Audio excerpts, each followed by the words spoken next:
Well, there are many similarities. I think the colleges of further education are probably the closest equivalent to our U.S. community colleges insofar as they deal with a lot of vocational, technical, occupational programs.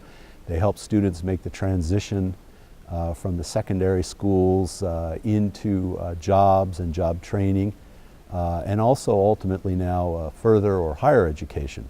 So they're very much aligned in that respect, and we have a lot of the same challenges.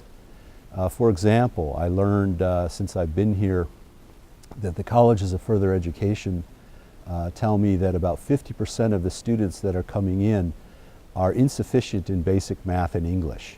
In the States, it's 60%. That means the young people that are coming out of our secondary schools are not ready to do college level or even high-level vocational career programs. And this is a huge problem in both countries, so we share that in common. I think some of the things that, areas where we differ is that historically in the UK you had a system that was essentially nationalized and very beholden on government and had strict kinds of accountability and benchmarks that colleges had to meet. And in fact, if colleges failed to meet them, the government could shut them down.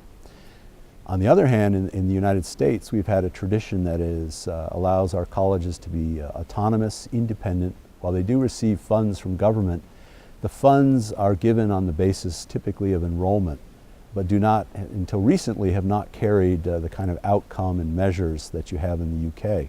So our colleges historically have been very entrepreneurial, very local focused, very good at leveraging public and private partnerships.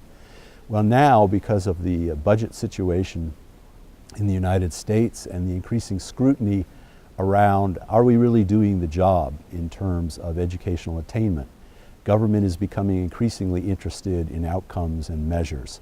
So the U.S. system started here and is starting to move more toward a higher degree of scrutiny, while the UK colleges, who came from a culture of intense scrutiny, are beginning to move more to a culture of independence, autonomy, a local focus. And I see our sectors about to cross. And I think in the point of intersection, there is an opportunity for rich dialogue. We desperately want to know what our British counterparts know about life under the microscope, as they desperately want to know how to be successful in being more entrepreneurial, more autonomous, and able to raise funds independently of government through their local communities.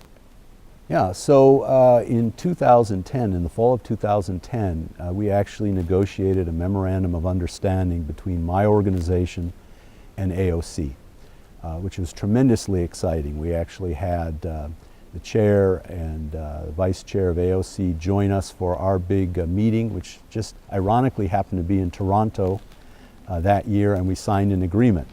The agreement essentially provides for continuing dialogue between our two organizations on issues of mutual interest, and of course, because we represent governors, an emphasis on governance and what do we know about effective governance, and the ability of our governors, or we call them trustees, to bring the local perspective, the employer perspective, the business perspective into the affairs of the college, so the college can appropriately meet those local needs.